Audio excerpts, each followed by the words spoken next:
This is a Film Stories original podcast.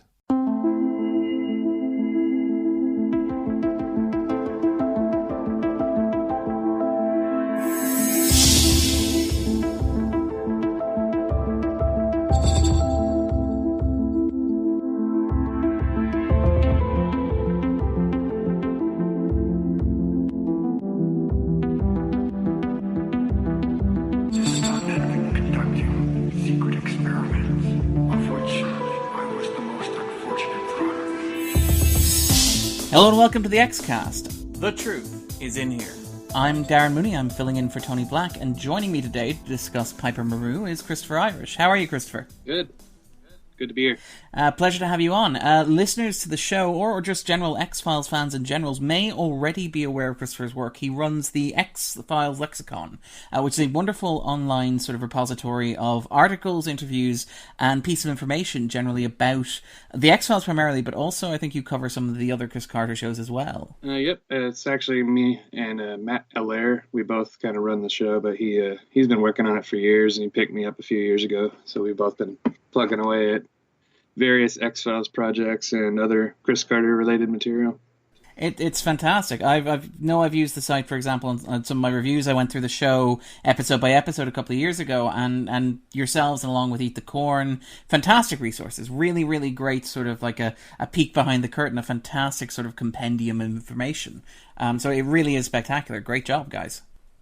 Alright, so before we jump on in, this is your first appearance on the Xcast, so we like to do a little bit of a sort of a get to know you before we jump into talking about the episode in question. So, Christopher, are you ready for the 5 questions of X? Oh, I hope so.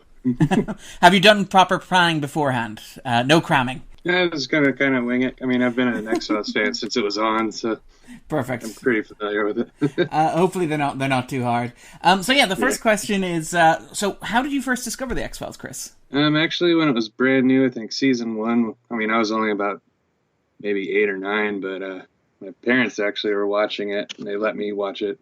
Probably a bad decision, being a kid that young. It scared the crap out of me, but I loved it. Fantastic. So you've been there from day one, and I assume you watched through the entire run as it was airing, did you? Mostly. Like, being a kid and having school and stuff like that, I couldn't keep up as well as I should have. But, later on when the DVDs came out and they reran, I caught up with the whole thing from the get-go. So.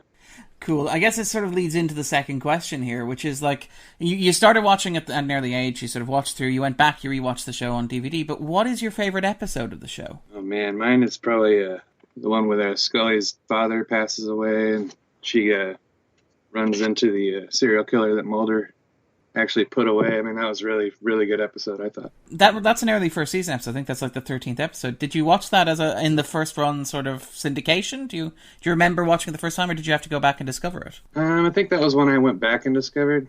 The one that stuck with me the most from when I was a kid watching it was the what's the episode with the Flute Man?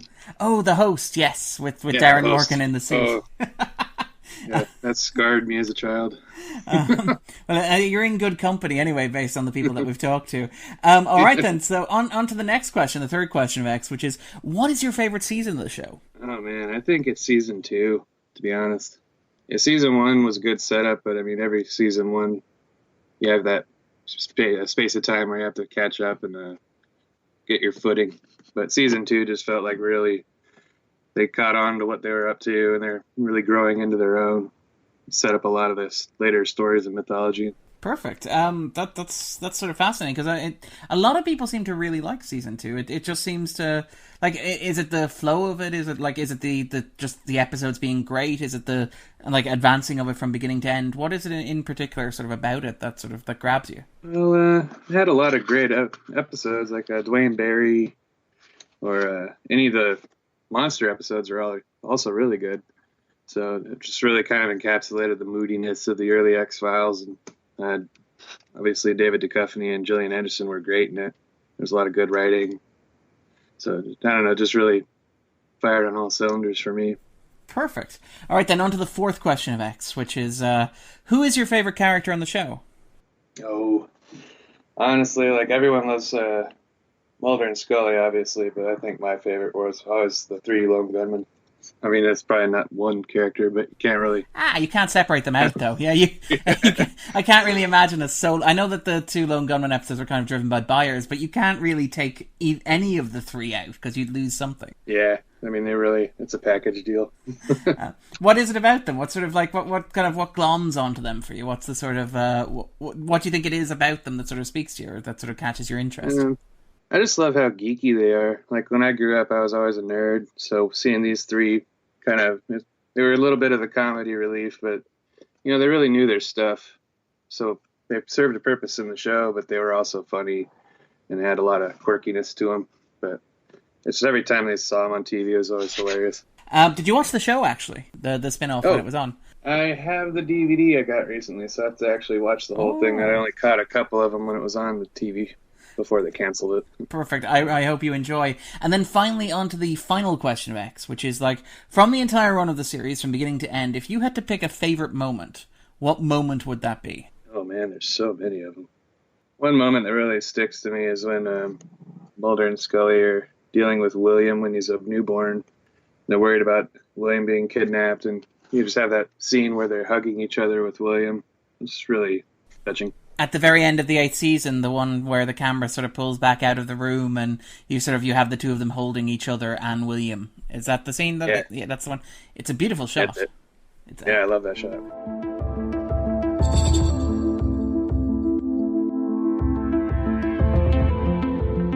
Perfect. All right, then. So what we'll do is we'll move on to talking about the episode in question, which is Piper Maru, which is the 15th episode of the 3rd season, written by Frank Spotnitz and Chris Carter, directed by Rob Bowman. One of the mythology episodes of the 3rd season. So before we jump in and before we start talking about it, Tony typically asks guests to rank the episode out of 10. So if you had to give Piper Maru, just itself, not Apocrypha, but if you had to give Piper Maru a score out of 10, Chris, what would you give it? I'd probably give it a good solid 6 or 7. I think it's pretty good setup for the mythology as the black oil, and it's always creepy. Perfect. I'd probably give it the same score as well. On IMDb, it's currently rated at 8.6 out of 10. It's at with 2,498 votes, which is quite high. But the 3rd season tends to have very high scores as well. But yeah, so I mean, in terms of like Piper Maru, because it's funny you mentioned the black oil and the setup of the black oil, because like this is a hugely important sort of story in terms of the mythology going forward. In terms of like introducing the black oil, which obviously becomes hugely important as you go into the 4th season and obviously into the movie, and it kind of comes back a little bit in the 8th season as well. But yeah, the black oil is a fascinating creation. It's really different. Like you see other sci-fi movies like The Thing and such, the alien's always a physical being you can touch, or more often touches you and kills the bad guys or whatever. But having a kind of weird goo that's somehow sentient and can take over your body is just really creepy. It is. It's a fantastically creepy sort of concept, and it works really well for me, or at least, like, I love the black oil, and one of the things that I like about it is that it's very Chris Carter-esque in a way. It's very much you can tell that it's very much fitting with what the show does and what interests the show, because like right before this episode you had Grotesque, which is the sort of Mulder Does 7 episode where he's hunting down this idea of evil that hops from person to person, and it's kind of fascinating that like directly after that episode where you have like Mulder investigating, is it this like embodiment of evil that's infecting people, you have this literal black oil that sort of like infects people, creeps under their skin, like comes out through their noses and eyes and sort of flashes across their faces. It's absolutely fascinating, this idea of infectious kind of evil, and very much in keeping with the 90s, where everybody was very afraid of like obviously the AIDS virus and Ebola and stuff like that in the early 90s, where you had this sort of you had like even what was the episode F Emasculata in the sort of 2nd season as well. So like the black oil just seems like this perfect sort of synthesis of like X-Files-y stuff almost. Oh yeah, that's one reason I love the series as a whole, is because you take that kind of thing where they're all scared of AIDS and infection like that, but he makes his own. It's equally terrifying.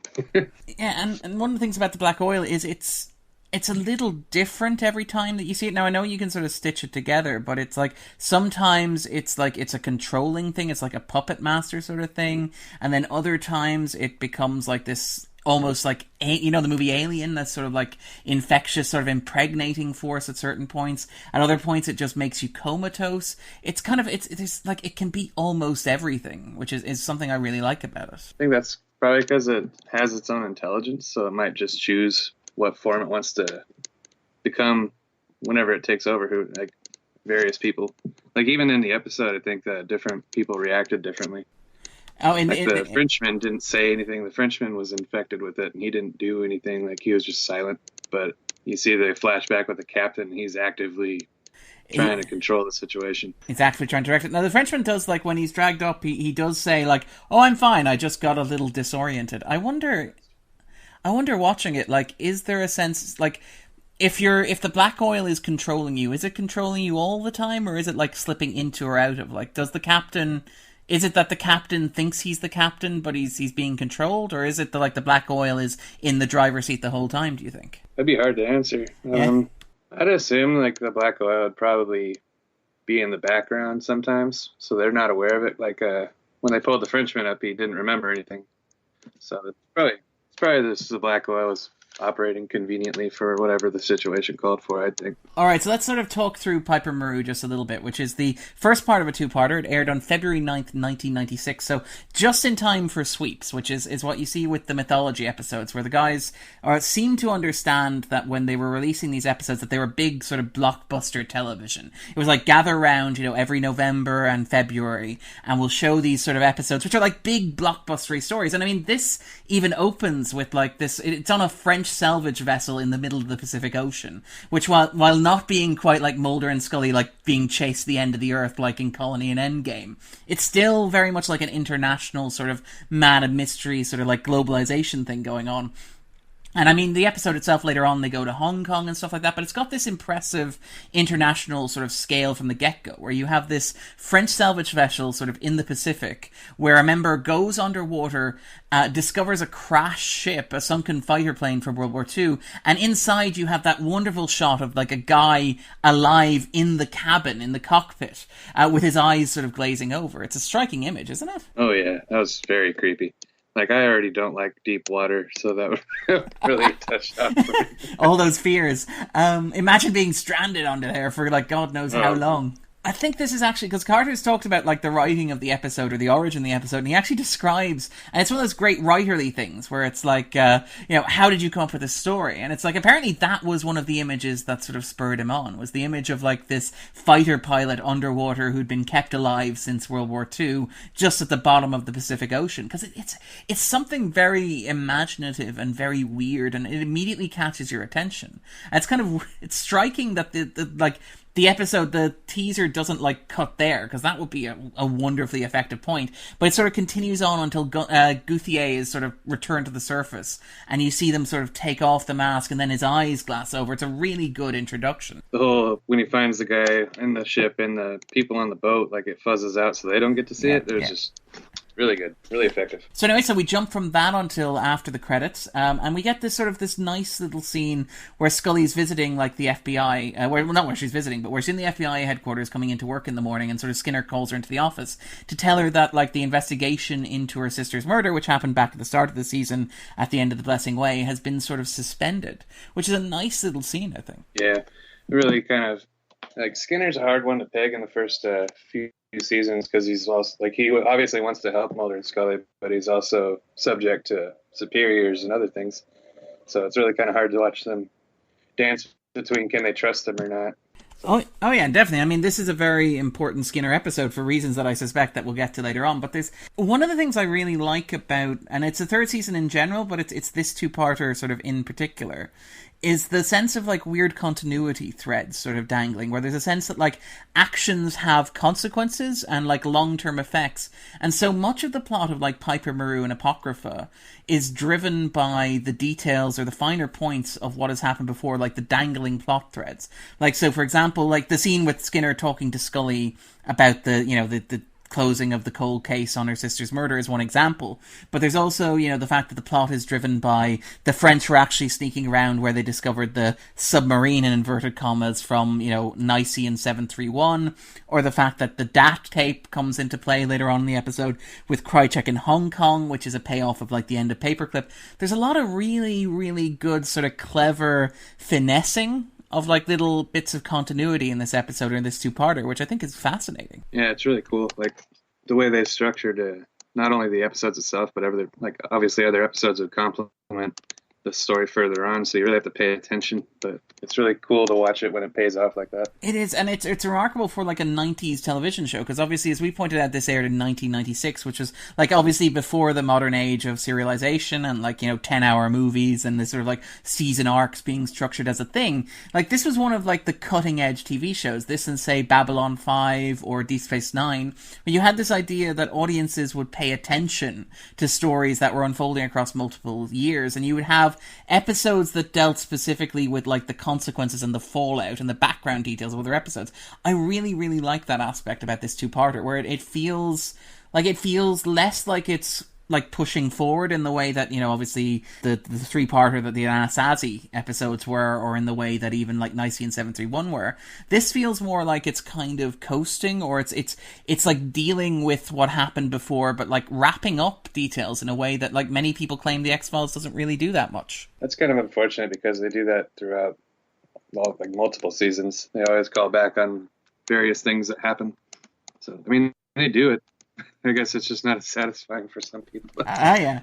But yeah, no, it really works. And I think I think this is one of the reasons why I'm particularly fond of the third season, is because it does that. It kind of puts a bow on things in a way that, like, if you watch the third season from beginning to end, it feels almost self-contained. Now, obviously, you don't get all the answers or anything like that, but you get a sense of a story from beginning to end that makes a certain amount of sense. But yeah, so basically, after Scully's kind of told that the investigation into her sister's sort of murder has been closed, she gets this really nice sort of monologue, which is very, the way that you when you watch the show, you have this sort of, like, purple prose dialogue that a lot of people sort of associate with sort of Chris Carter's style of writing, where she's talking about how, we can do these wonderful things with science. We can resolve, murder investigations and deduce down to the fact that the serial killer was a bedwetter as a child, and yet somehow we can't close this one particular case, which is just, it's the kind of thing that it might, some people might find it a bit excessive. I actually quite like it, because it's a more novelistic way of writing television. It's like, it's more lyrical or poetic in a way than I think people normally talk on television. It also kind of gives you that kind of hint of doubt. Like, obviously they have all this evidence, but something else is blocking it. I mean, that would have been interesting to see Mulder, if he was in the room, what he'd have to say. It really would, actually. And I mean, there's a really pithy one-liner where it's, they're talking about interests, and it's like, it's not in your interest to push this. Oh, it's not my interest that I'm concerned about. You have this really nice sort of bit of wordplay between herself and Skinner.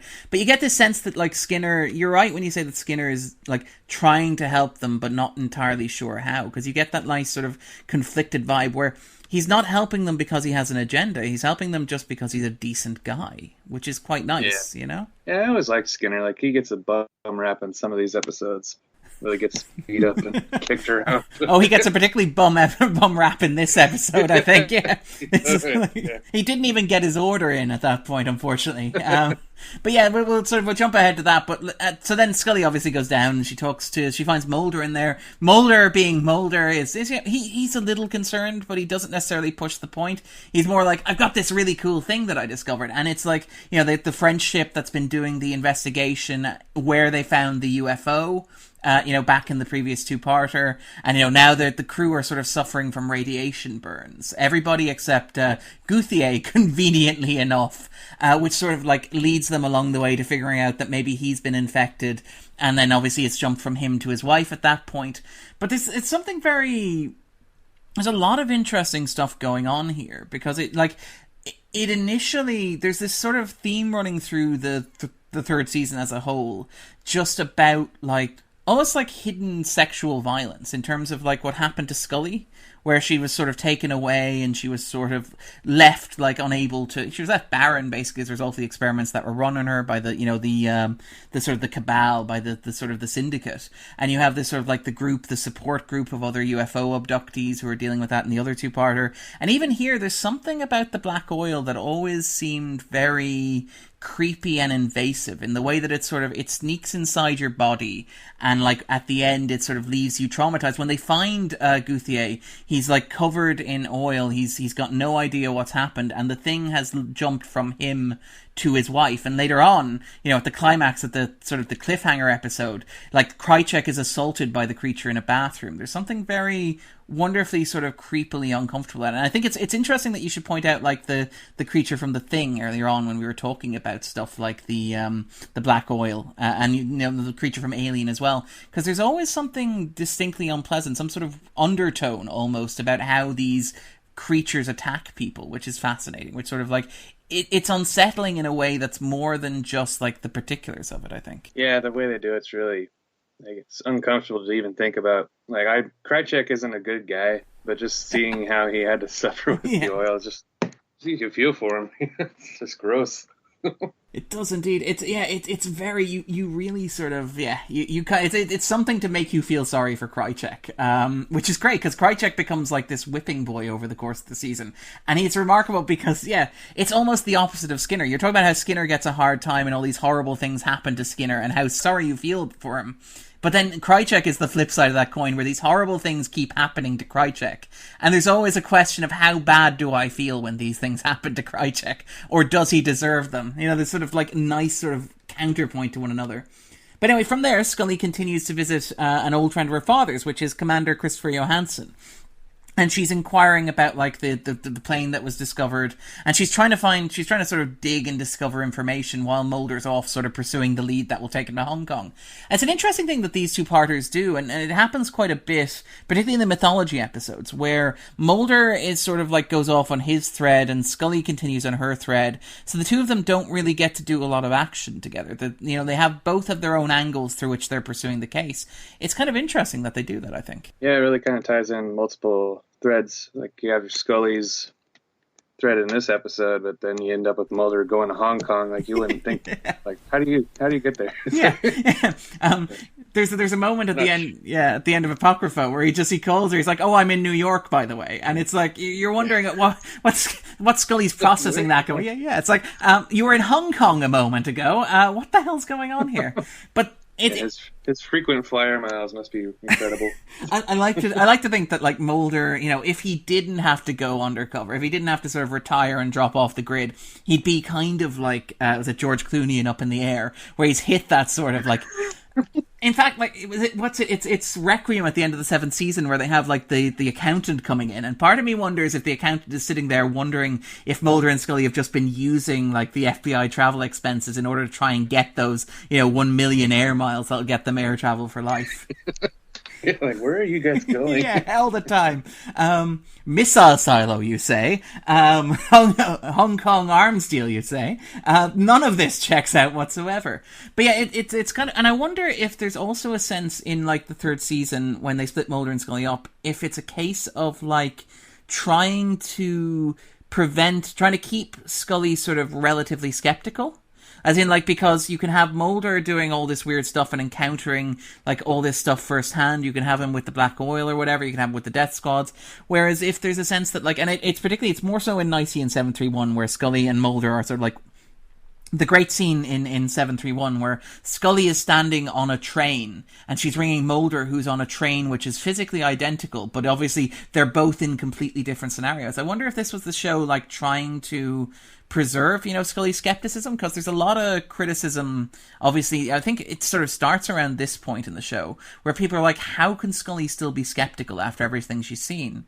And I wonder if the mythology episode splitting them up is like the show trying to add some plausible deniability to that, maybe? I don't know. It could be. I mean, eventually, Mulder sees all kinds of crazy stuff, so you can't really be skeptical when you're staring at a UFO like Mulder has. Yeah. Anyway, so Scully manages to talk to Johansson. Johansson initially sort of gives her the brush off, but then he sort of tracks her down as she's leaving. And you have this sort of wonderful conversation between the two of them, where he delivers this line, and it's an again, this is where you talk about Carter and Spotnitz as well, to be honest, as this sort of like writerly writers, this sort of almost like lyrical kind of prose quality to what they're writing, where he's talking about how conscience is really nothing more than the voices of the dead calling out to us from history. And yeah, that's a great line. Watching it's sort of there's this thing that runs to the third season, which is very much invested in like the idea of the Second World War, and we'll probably talk about it a bit more next week when we're talking about Apocrypha, where it kind of all comes together with the atomic bomb.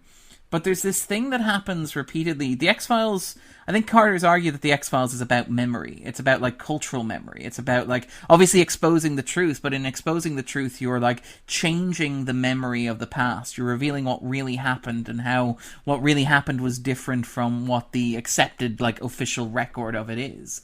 And I feel like there's something very powerful in that idea. Like, I mean, there's the argument that ghost stories are kind of literally and fundamentally they're about like conscience. They're about things that happened that we are ashamed of or that we can't process, so we make up ghost stories in order to help us understand them or to process them or to get through them. So the idea is that like something horrible happened in this place, so as a society we tell a story about a ghost that haunts that place as a way to remind us of the horrible thing. And it's interesting to look at the X-Files mythology in that way, because the scene with Johansson where he talks about like conscience being something that calls out to us from history, almost like a ghost. It's the voices of the dead calling from beyond the grave. It is a ghost story in a way, because that's what the X-Files is. It's about trying to find truth for people who are, in many cases, long dead. It's revealing sort of all these people who have been killed either by the Syndicate or who have simply died as victims of these sort of plans or as sort of like pawns in this conspiracy. That's a really great way to put it, actually. But I think that's one reason why X-Files remains culturally relevant. Like, if you watch it, is we're still suffering this day with coming to grips with our history as nations or as people, but it really comments on that and keeps it relevant. It does indeed. Like, and it happens throughout as well, because I think like when this show was written, this episode in particular would have been in like 1996, which would have been about 50 years after the end of the Second World War, and you would have had a sense that like the greatest generation, the people who fought the Second World War at this point, would all have been like passing away because they would have been in their 70s going into their 80s. And there's a question of like what happens when we lose that, which is interesting, because you're right when you say it's still relevant, because we live now in the age of, alternative facts and fake news and stuff like that, but where we don't seem to have a consensus reality because we don't have a consensus sort of history. Well, history is written by the victors, but now it seems like you can just alter it whenever you want. Yeah, that's it. You just write it and rewrite it. And I think you're right when you say that it's still relevant, because I was watching this today and I was thinking specifically about that, because you still have cases in Europe and stuff like that over here where I am, where you have like France and Germany, and how their generation of people who grew up, children of parents who grew up after the Holocaust, and how they remember what happened, or how they sort of like pass on the information about what happened from person to person, and whether or not you're losing touch with that and what the consequences are. It's big ideas, and I really like that the X-Files sort of handles it and kind of runs with it. Yeah, that's one, like I said, that's why I love this show, because you have your sci-fi stuff, but if you think about it more, there's a lot more deep meaning behind it. Yeah, there is. It's a wonderful, wonderful piece of television. But anyway, as Scully is sort of having this conversation with Johansson, Mulder is meanwhile embarking upon his international Man of Mystery tour, which is great, because I really... Like, obviously this was all shot in Vancouver and stuff like that, but you have Mulder, like, journeying to Hong Kong in the space of this episode, in theory. And it gives the show this nice sort of, like, global atmosphere. It gives it sort of, like, this globe-trotting, like, international Man of Mystery, James Bond style kind of atmosphere going to it, where he ends up following somebody who's selling secrets all the way from the United States over to Hong Kong, and sort of having this sort of showdown in the airport, and then going to this really grotty apartment which is lit in neon lights. But it gives you this sort of like nice, kind of spy movie atmosphere, which is impressive for a show that was like airing weekly on American television in the 90s. Yeah, it's really advanced. I don't know, that scene with him in the apartment with Krychek gave me a really Blade Runner-y kind of feel with the coloring and stuff like that. Yeah, the beautiful, the reds and the blues, sort of like the neon lights shining through the window and stuff. Like, I mean, obviously we know for a fact that they didn't put David Duchovny on a plane and fly him over to Hong Kong to shoot those scenes. They're also in Vancouver. But it's still very atmospheric, and it's very well done. It speaks very well to the production, and it gives it a nice sort of flavor. You know, it's impressive. It's really, really good. And obviously the big reveal here is that it turns out that Krychek is actually the person who's been selling these secrets, which gives you sort of Mulder like confronting Krychek, and he confronts him in the apartment building, in the grotty apartment building with that sort of light, and obviously Geraldine gets killed there, and you've got that nice sort of like really tense sequence where Mulder is handcuffed to a corpse. It's really well directed and really well shot, where she's outside the door, he's inside the door. The team arrive and they shoot her. And you see it happen not by seeing her fall to the ground, but by seeing Mulder have his arm pulled to the ground as well, which is a very sort of cinematic way of kind of showing that information, I think. Yeah, I mean, it probably saved on the special effects budget, but it really gets conveyed what happened. It does. It's one of those things. It's like you mentioned Dwayne Barry early on as one of the great episodes. That's the one that was shot entirely in an office building, but it works really well because it gives you kind of suspense. It's very canny. There's a lot of really canny production stuff that's done around the show where they take the fact that they have budget restrictions and they just sort of make the episodes work by kind of playing to those as strengths rather than weaknesses, by using them to sort of make atmosphere, to kind of build atmosphere. When it comes to Hong Kong, actually, one of the things that I find interesting, and I wonder if maybe I'm reading too much into it, but the use of like Hong Kong comes up several times in the third season. It comes up in here and obviously in a couple episodes in Hell Money when they're talking about people who are getting out of Hong Kong before the Chinese take control. But there's this weird sort of like fin de cycle sort of anxiety, this millennial anxiety about like the decay of empire. Hong Kong was, I think, with the exception of Northern Ireland, it's the last foreign British colony. It's the last sort of relic of the British Empire. And the surrendering of Hong Kong to the Chinese government, in 1999, represented like the end of what, the definite end of what had been a sort of a global order. It's sort of this almost like apocalyptic sort of scenario where it's like realizing that the way that things were, that the global order has changed. And I like the use of Hong Kong both here and in like Hell Money in order to set up this idea of like change coming, and like not only change coming, but like existing structures and governments and like power structures sort of shifting. And it kind of sets up this idea that you get, like, the third season is building very consciously towards, I think, the moment in Talitha Kumi where it's revealed that, like, what the conspirators are working with the aliens on is basically colonization. And so it feels clever to have, like, Hong Kong as like the last bastion of like the British colonial identity, like reference sort of in this episode or used in this episode, or have it as the place where Krychek is hiding out, because it's going to fall to the new order of things. And there's a sense that like everything else on Earth when it comes to the X-Files, like everything is going to fall. The United States government is going to fall.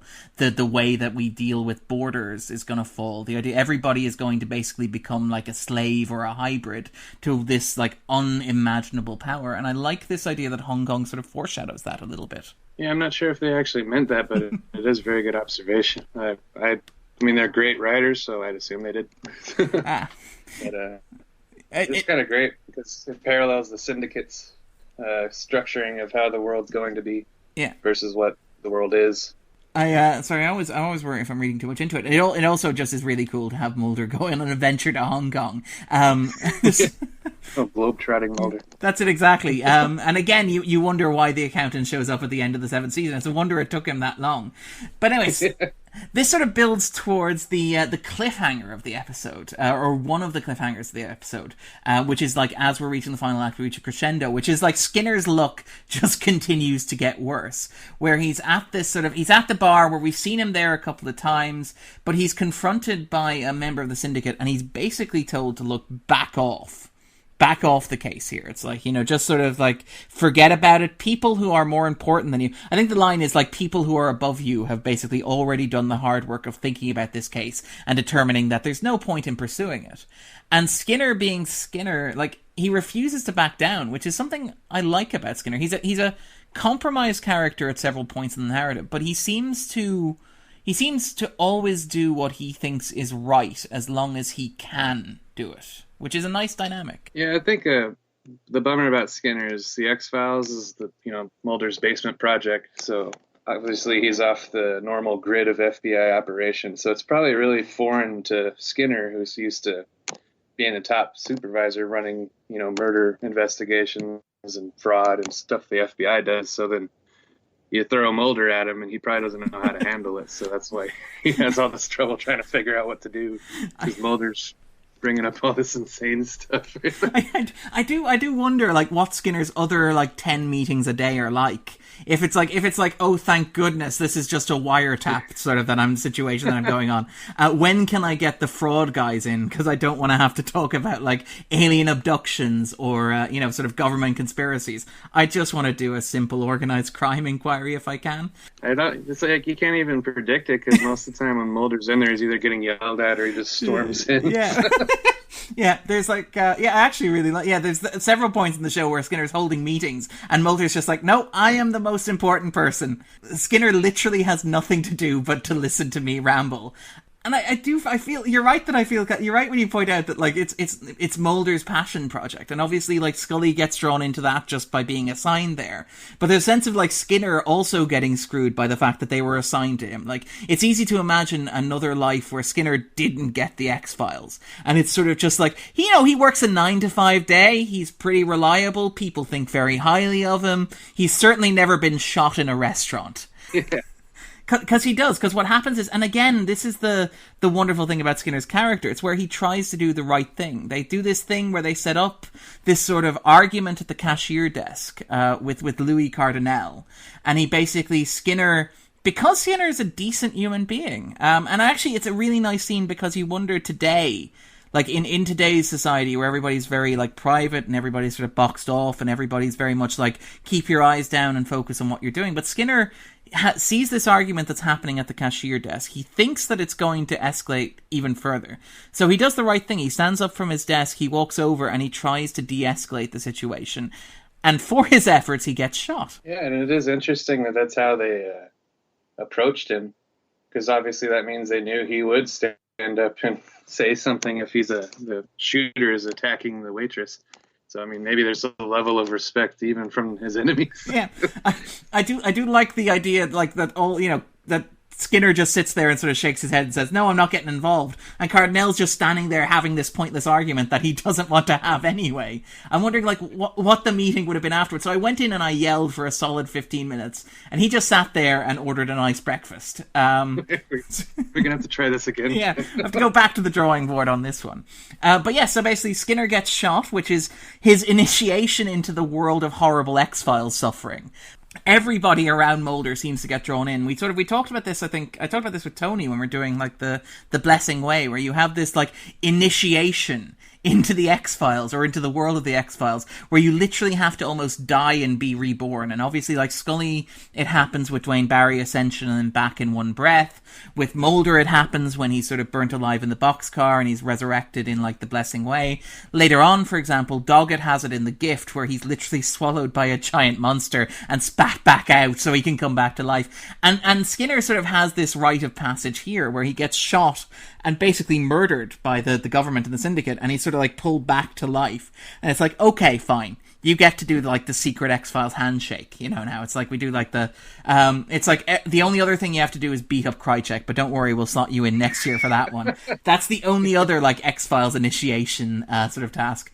But then speaking of Krychek, Mulder gets his knocks in on Krychek at the airport, which is a really, really nice scene. It's really tense. You have that really great bit where Mulder grabs Krychek and he pulls him against there and he's like, you killed my father. And Krychek, like, even in this situation, Krychek is, like, trying to rat out of it. He's like, oh, I didn't kill your father. That wasn't me. I don't know what you're talking about. And it's like, Really? Like, that's your line here? That's the best you can do in this situation. Even though you saw me there, the audience saw me creeping up behind him in the shower. Totally wasn't me. You've got me confused. This has just been a horrible misunderstanding. No responsibility. Not at all. But yeah, so he tells Mulder that the tape's back in a locker in Washington, and that, they'll do an exchange where they let him go. So Mulder basically says, okay, look, you're coming back to Washington with me, we'll pick it up, and then when it's in my hand, we'll talk about what happens to you then. Krychek goes into the bathroom, into the men's room, where Joan, who is possessed by the black oil, finds him there. And there's this wonderful moment where Krychek looks over, notices the high heels, looks at the woman standing at the stall next to him, and does this sort of really awful, like, gawky laugh. It's such a it's a great moment because it reminds you of how awful Krychek is just in a low-key, like, area. It's like, he doesn't have to kill your family. He doesn't have to have murdered, like, your sister or your father. Just if you encounter him in public, Krychek's not a nice person to be around. He's just distinctly unpleasant. But then you get the wonderful payoff where, like, she grabs him and throws him against the wall, and you're right, you do feel sort of sorry for him given you know what's going to happen. But there's also a sense in which the show makes it very clear that he kind of deserves most of what he gets. Yeah, I really think he kind of turns into the X-Files whipping boy. Like, he starts out as a henchman for a cigarette smoking man, but I think it's more like he has a level of good luck that he keeps getting involved, but it's not good enough to keep him from getting his butt kicked constantly. The boomerang quality. I really like the idea that and again, it sort of reflects what happened with the smoking man at the start of the third season, where the smoking man at the start of the third season is revealed to be nowhere near as smart as he thinks he is. And it's like Krychek thinks that he's smarter than the smoking man, but is also much, much dumber. So you have this wonderful dissonance between what Krychek thinks he is, and it's like you can imagine that, like, he plays the James Bond theme in his head as he does, like, stuff. As he, like, does his washing, you imagine Krychek's humming the James Bond theme to himself. And then you have the reality of the situation where, as you pointed out, he's the whipping boy of the entire X-Files universe. But you get that wonderful closing shot then, which is that shot of him coming out of the bathroom where he sort of walks towards the camera. And it's a really great, it's a patented, like, Rob Bowman shot. I think he used it at the end of the teaser to 731 as well with the Death Squad, where they kill all the people in the pit and they walk towards the camera and it sort of fades to black. And I think they borrow it, I think, for Redux. I think it's the start of Redux 1 where Mulder walks towards the camera as well. But it's a really effective shot of Krychek just walking towards the point where I think that Bowman said that Nick Lee actually walked into the camera when they were shooting it. Oh, wow. That's commitment for you. Yeah, that's a really good shot, though. The whole episode is great. Also, I want to mention when I was looking up info for this, Michael Bublé played a sailor.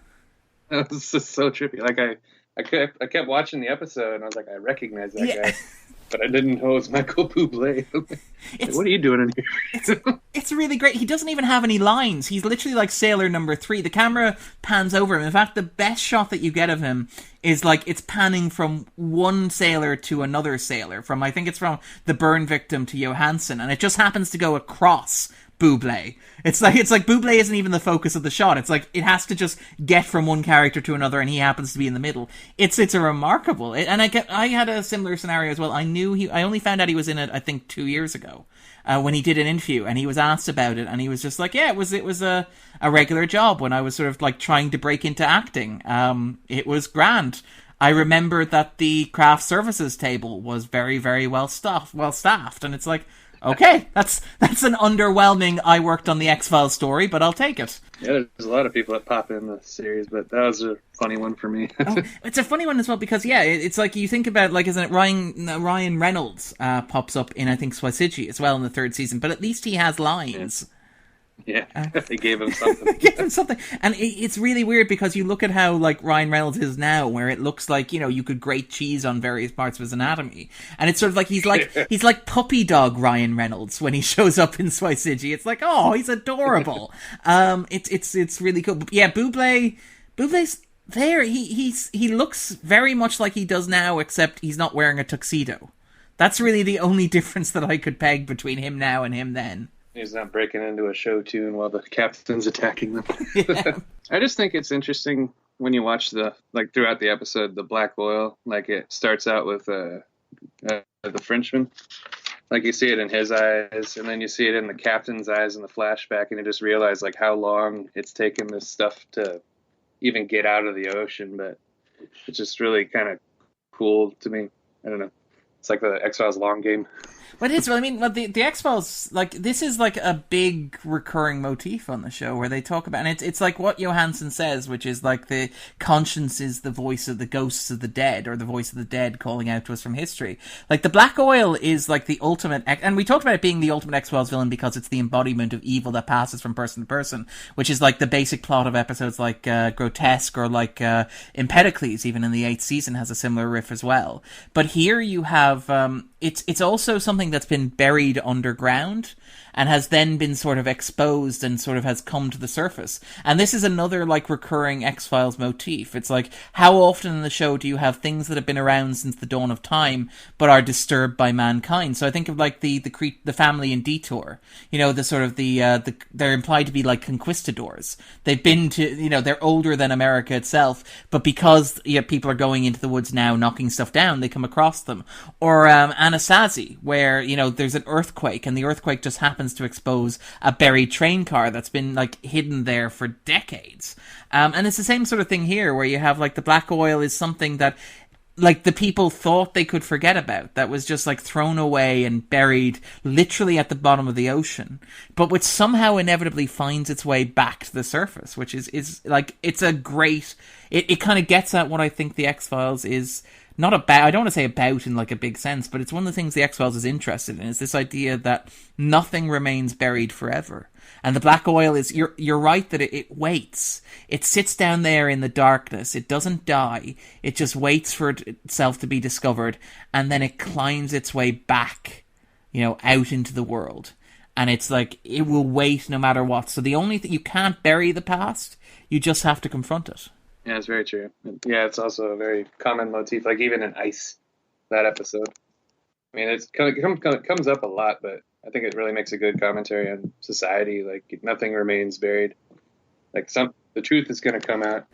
Yeah, well, that's it. It's like what we're talking about there, where Carter, like the X-Files being about memory for Chris Carter in some ways. And it's like, yeah, this is what memory is. It's, you bury it and eventually it comes forward. Eventually you discover these things that have happened. Like, obviously, and I mean, like, you talk about the X-Files stuff like they say the MK Ultra experiments, which were conducted by the CIA. You have got like the Tunguska syphilis experiments, for example, that were conducted on unknowing populations. You have all these horrible things that have happened, and eventually they've just come to light. They've been discovered and exposed, despite the fact that, you know, the people responsible tried to bury them as deeply as they could. And it's a nice metaphor for that.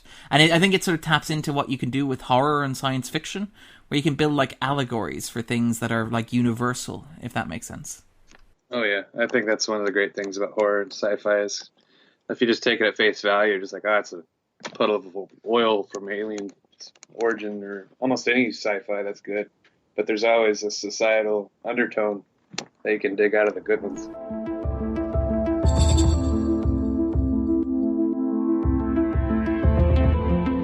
Alright, well, we will be back next week where we'll be talking about the second part of this Mythology two-parter, which is Apocrypha. But in the meantime, Chris, if people are looking to sort of find you online, or if people want to read some of your stuff, or, you know, if people want a bit more Chris in their lives, where can they find you? I'm working on the X-Files lexicon. We both have a website, which is really great. It has a lot of info for X-Files fans, and even Millennium. We have a little bit on there about them. But we have a website, and we have a Facebook group, same name. So it's pretty active. Perfect. I would wholeheartedly recommend them. I wrote a book on the X-Files, opening the X-Files. I think the lexicon was a primary source for some interview quotes as well. So you're in the footnotes there as well, which is great. It's a fantastic resource. I cannot praise it enough. It's really, really great. I'm Darren Mooney. You can find me on Twitter at Darren_Mooney. I write at the Movie Blog with a 0 instead of an O in movie. And I also co-host the 250, which is a weekly podcast looking at the IMDb's top 250 movies of all time. But don't worry, myself and Chris will be back next week, where we'll be discussing the second part of this late third season mythology episode, Apocrypha. But until then, remember, trust no one. The Xcast, an X-Files podcast, is produced and presented by Tony Black, alongside a dedicated group of podcasters and X-Files fans. You can find us on Twitter at The Xcast, and on Facebook if you type in The Xcast, or at our group X-Files Basement, an Xcast podcast fan group, where you can continue the discussion about all things Mulder and Scully. If you want to support The Xcast further, you can now subscribe and become a patron of the show on Patreon. On Google, just type patreon.com/The Xcast. That's Patreon. You'll see all of our tiers, subscription options and perks, which include early access to episodes, bonus content such as commentaries on X-Files episodes, access to a patron chat zone, and even appearing on one of our patron roundtable discussions. We would appreciate any support you can give the show, so just go to patreon.com/The Xcast to find out more. Our title music is provided courtesy of Will A, who you can find on Twitter at IamWillAYE.